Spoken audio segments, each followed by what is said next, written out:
আসসালামু আলাইকুম সুপ্রিয় দর্শক, অসংখ্য প্রীতি ও শুভেচ্ছা নিন। আমি শহীদুল ইসলাম। আজকে যে বিষয়টি নিয়ে আপনাদের সামনে কথা বলতে এসেছি, সাবেক রাষ্ট্রপতি শহীদ প্রেসিডেন্ট জিয়াউর রহমানকে হত্যার অভিযোগে ৪৫ বছর পর পলাতক থাকার পর গ্রেপ্তার হয়ে সাবেক সেনা কর্মকর্তা মোজাফফর হোসেন বুধবার ১৫ জুলাই রাতে বনানীর একটি বাসা থেকে ঢাকা মহানগর পুলিশ ডিএমপির গোয়েন্দা বিভাগ তাকে আটক করে এবং পরদিন বৃহস্পতিবার সেনাবাহিনীর কাছে হস্তান্তর করে। তৎকালীন মেজর পদমর্যাদার এই কর্মকর্তার বয়স এখন ৭৭ বছর। ঐতিহাসিক বিভিন্ন বর্ণনা অনুযায়ী ১৯৮১ সালের ৩০ মে ভোরে চট্টগ্রাম সার্কিট হাউসে জিয়া হত্যার মুহূর্তে তার কাছে উপস্থিত ছিলেন মোজাফফর। ডিএমপির ১৬ জুলাই প্রকাশিত সংবাদ বিজ্ঞপ্তি অনুযায়ী গত বুধবার রাত ১০টা ১০ সূত্রে তথ্য ও তথ্য প্রযুক্তির বিশ্লেষণের ভিত্তিতে মুজাফফরের অবস্থান শনাক্ত করে বনানীর ওই বাসা থেকে তাকে আটক করা হয়। জিজ্ঞাসাবাদের পরিচয় নিশ্চিত হওয়ার পর সশস্ত্র বাহিনী বিভাগের অবহিত করা হয় এবং পরদিন বৃহস্পতিবার সন্ধ্যা ৬টা ১০ ঢাকা সেনানিবাসে মিলিটারি পুলিশের একটি দলের কাছে তাকে হস্তান্তর করা হয়। ডিএমপি মুজাফফরকে জিয়াউর রহমান হত্যাকাণ্ডের পলাতক আসামি ও অবসরপ্রাপ্ত মেজর হিসেবে চিহ্নিত করেছে, তবে তার বিরুদ্ধে কোনো অভিযোগ, কোনো সামরিক বা বিচারিক প্রক্রিয়ার ব্যবস্থা নেওয়া হবে তা বিজ্ঞপ্তিতে উল্লেখ করা হয়নি। গ্রেপ্তারের পর মুজাফফরের নিজের কোনো বক্তব্য প্রকাশিত হয়নি। জিয়াউর রহমান হত্যাকাণ্ড নিয়ে প্রকাশিত বিভিন্ন ঐতিহাসিক গ্রন্থ মুজাফফরের উল্লেখ রয়েছে। সাংবাদিক অ্যান্টনি মাসকারেনহাস ১৯৮৬ সালে প্রকাশিত বাংলাদেশ ও লিগ্যালিটি অব ব্লাড বইয়ে জিয়াউর রহমান হত্যার বিস্তারিত বর্ণনা দিয়েছেন। বইটির ১৪ অধ্যায় অনুযায়ী ভোর রাতে গোলাগুলির শব্দে জিয়াউর রহমানের কক্ষ থেকে বেরিয়ে এলে তার সবচেয়ে নিজের কাছে ছিলেন মেজর মোজাফফর এবং লেফটেন্যান্ট মোসলেহ উদ্দিন।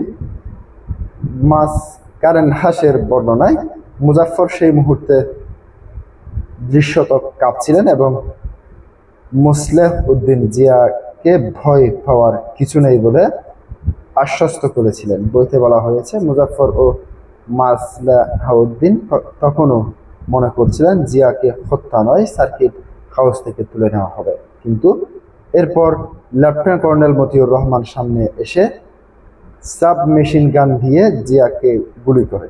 বইটিতে উল্লেখ করেন, সার্কিট হাউস থেকে সেনানিবাসে ফেরার পথে মুজাফফর তার স্ত্রীকে বলেছিলেন যে তিনি জানতেন না রাষ্ট্রপতিকে হত্যা করা হবে। তার ধারণা ছিল জিয়াকে শুধু বের করে আনা হবে। তবে এটি মাসকারেনহাসের বইয়ের দেওয়া বক্তব্য, আদালতের শপথ নিয়ে দেওয়া বা জেরার মধ্যে যাচাই করার সাক্ষ্য নয়। মাসকারেনহাসের বর্ণনা অনুযায়ী মুজাফফরের ভূমিকা হত্যার মুহূর্তে উপস্থিত থাকায় সীমাবদ্ধ ছিল না। হত্যাকাণ্ডের প্রায় ১ ঘন্টা পর মেজর মুজাফফর, মেজর শওকত আলী ও মেজর রেজা সশস্ত্র সেনাবাহিনীদের সদস্যদের নিয়ে পুনরায় সার্কিট হাউসে যান। সেখানে জিয়ার শোবার ঘরে তল্লাশি চালিয়ে গোপন কাগজপত্র এবং ব্যক্তিগত ডায়েরি খোঁজা হয়। এরপর জিয়া এবং নিহত ২ নিরাপত্তা কর্মকর্তার মরদেহ কাপড়ে মুড়িয়ে সামরিক জানে নিয়ে যাওয়া হয়। ওই বইয়ে আরো বলা হয়েছে, পরে চট্টগ্রাম সেনানিবাসে মেজর জেনারেল মঞ্জুরের দপ্তরে অনুষ্ঠিত এই বৈঠকে মুজাফফর উপস্থিত ছিলেন। সেখানে মঞ্জুর বিপ্লবী পরিষদ গঠনের ঘোষণা দেন। ফলে হত্যার পরিকল্পনার আগে থেকেই জানতেন না মুজাফফর কথিত এই দাবি তার পরবর্তী সক্রিয় ভূমিকা নিয়ে প্রশ্নের জবাব দেয় না। বিদ্রোহে ব্যর্থ হওয়ার পর একজন ভেবে ভোরে মঞ্জুর সহ সংশ্লিষ্ট কর্মকর্তারা চট্টগ্রাম সেনানিবাস ছাড়েন এবং মাসকারেনহাসের বর্ণনায় সামনের জিফে ছিলেন মতিউর রহমান মাহবুব মুজাফফর ও ক্যাপ্টেন মনির। পথে সরকার অনুগত সেনাদের সঙ্গে গোলাগুলিতে মতিউর ও মাহবুব নিহত এবং মনির গ্রেপ্তার হলেও মুজাফফর পালিয়ে যেতে সক্ষম হন। জিয়া হত্যার পর বিদ্রোহের অভিযোগ সামরিক আদালতে 18 সেনা কর্মকর্তার বিচার হয়। এদের মধ্যে 13 জন মৃত্যুদণ্ড ও অন্যান্যদের বিভিন্ন মেয়াদে কারাদণ্ড হয়। তবে মেজর SM খালেদ ও মুজাফফর পালিয়ে যেতে পেরেছিলেন এবং তাদের ধরিয়ে দিতে পুরস্কার ঘোষণা করা হয়েছিল। মুজাফফরের বিরুদ্ধে অনুপস্থিতি আদালতে কোনো রায় দেওয়া হয়েছিল কিনা বা পুরনো কোনো সামরিক পরোয়ানা এখনো কার্যকর আছে কিনা এসব বিষয় সরকার বা সেনাবাহিনীর পক্ষ থেকে কিছুই জানানো হয়নি। মুজাফফরের পলাতক জীবনে একটি বিরল তথ্য পাওয়া যায়। মেজর জেনারেল অব মইনুল হোসেন চৌধুরীর স্মৃতিকথা, এক জেনারেলের নীরব সাক্ষ্য। স্বাধীনতার প্রথম দশক বইয়ে মার্কিন সাংবাদিক লরেন্স লিফশুলৎজং 2014 সালের দ্য ডেইলি স্টারে প্রকাশিত একটি অনুসন্ধানী নিবন্ধনে মইনুলের বইয়ের সংশ্লিষ্ট অংশে ইংরেজি অনুবাদ উদ্ধৃত করেছিলেন। লিফশুলৎজের ভাষ্য অনুযায়ী মইনুল নিজেই তাকে এই অনুবাদ পাঠিয়েছিলেন।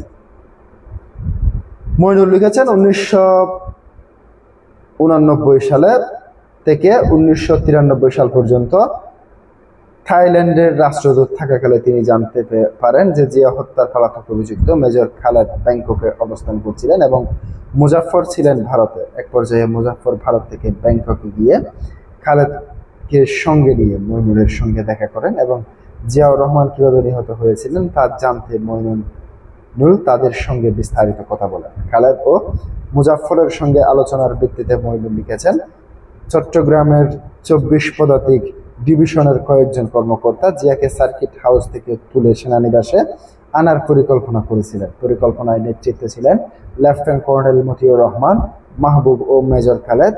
জেনারেলের মঞ্জুর আগে থেকে পরিকল্পনায় জানতেন না বলে তাদের দাবি। তাদের ভাষ্য, জিয়াকে চাপ দিয়ে তৎকালীন সেনাপ্রধান এরশাদ সহ কয়েকজন সেনা কর্মকর্তা এবং কয়েকজন মন্ত্রীকে অপসারণ করানো ছিল তাদের উদ্দেশ্য। সার্কিট হাউসের ঘটনা সম্পর্কে মইনুল লিখেছেন, জিয়া কক্ষ থেকে বেরিয়ে আসার পর মতিউর রহমান খুব কাছ থেকে তাকে গুলি করেন। অন্য কর্মকর্তারা আকস্মিক ঘটনায় হতভম্ব হয়ে পড়েছিলেন এবং তার গুলি চলাকালীন এমনই বর্ণনা দেওয়া হয়েছে। ওই দুই পলাতকের ভাষ্যের ভিত্তিতে মইনুলের বইও মুজাফফরকে গুলিবর্ষণকারী বলা হয়নি। তবে খালেদ ও মুজাফফর এর বক্তব্য আলাদাভাবে উপস্থাপিত না হওয়ার কোনো তথ্যটি কার বা স্পষ্ট নয়। উল্লেখ্য, তারা দুজনই তখন পলাতক অভিযুক্ত ছিলেন এবং তাদের বক্তব্য কোনো আদালতের জেরা বা স্বাধীন সাক্ষ্যের মাধ্যমে যাচাই হয়নি। মইনুল লিখেছেন, 1991 সালে ঢাকা এসে তিনি তৎকালীন প্রধানমন্ত্রী খালেদা জিয়াকে এই আলোচনার বিষয়বস্তু জানিয়েছিলেন। মেজর খালেদ পরে 1983 সালে ব্যাংককে হৃদরোগে মারা যান। ফলে এই ব্যাংকক বৈঠকের দুই পলাতক প্রত্যক্ষদর্শীর মধ্যে মুজাফফরই পরবর্তীতে একমাত্র জীবিত ব্যক্তি ছিলেন। সংশ্লিষ্ট সূত্রে জিয়া হত্যাকাণ্ডের পর মেজর মুজাফফর ভারতে আত্মগোপন করেছিলেন এবং ছদ্মনাম ব্যবহার করে সীমান্ত পার হতেন। তবে ডিএমপির আনুষ্ঠানিক বিজ্ঞপ্তিতে বলা হয়েছে, হত্যাকাণ্ডের পর থেকে তিনি বিভিন্ন স্থানে আত্মগোপনে ছিলেন। মুজাফফর কত বছর ভারতে ছিলেন, সেখানে কোথায় এবং কিভাবে পরিচয়ে থাকতেন, কিভাবে ব্যাংককে যাতায়াত করেছিলেন, কবে বাংলাদেশে ফিরেছেন, বনানীতে কতদিন ধরে এবং কার সহায়তায় আত্মগোপনে ছিলেন, কোনো সরকারি সংস্থা এসব প্রশ্নের উত্তর দেয়নি। কোনো সূত্রে তিনি অনেক দিন ধরে দেশে অবস্থান করেছিলেন। দীর্ঘ পলাতক জীবন শেষে মুজাফফরকে গ্রেপ্তারের 45 বছর পুরনো একটি অমীমাংসিত প্রশ্ন নতুন করে সামনে এসেছে। সেদিন সার্কিট হাউসে অভিযানের আগে কর্মকর্তাদের কি বলা হয়েছিল? জিয়াকে হত্যা নাকি তুলে নেওয়ার কোনো উদ্দেশ্যের কথা তারা জানতেন? পরিকল্পনা কারা যুক্ত ছিলেন, হত্যার পর জিয়ার কক্ষে কি খোঁজা হয়েছিল এবং মরদেহ কোথায় নেওয়া হয়েছিল, এসব প্রশ্ন মুজাফফরের বক্তব্য গুরুত্বপূর্ণ হতে পারে। একই সঙ্গে দীর্ঘ পলাতক জীবনে কারা তাকে সহায়তা করেছে এবং এতদিন কেন তাকে গ্রেপ্তার করা হয়নি, এসব প্রশ্নের উত্তরও জাতীয় গুরুত্ব বহন করে। তবে মুজাফফরের বিরুদ্ধে আনুষ্ঠানিক অভিযোগের নথি বা পুরনো সামরিক তদন্তের ফলাফল এখনো জনসম্মুখে আসেনি ফলে ঐতিহাসিক বইয়ের নাম, তার নামে দেওয়া বক্তব্য এবং পুলিশি বর্তমান অভিযোগ দুটি এখন আনুষ্ঠানিক তদন্ত বা বিচার যাচাইয়ের অপেক্ষায়। প্রিয় দর্শক, আজকে পর্যন্তই। আসসালামু আলাইকুম ওয়া রাহমাতুল্লাহ।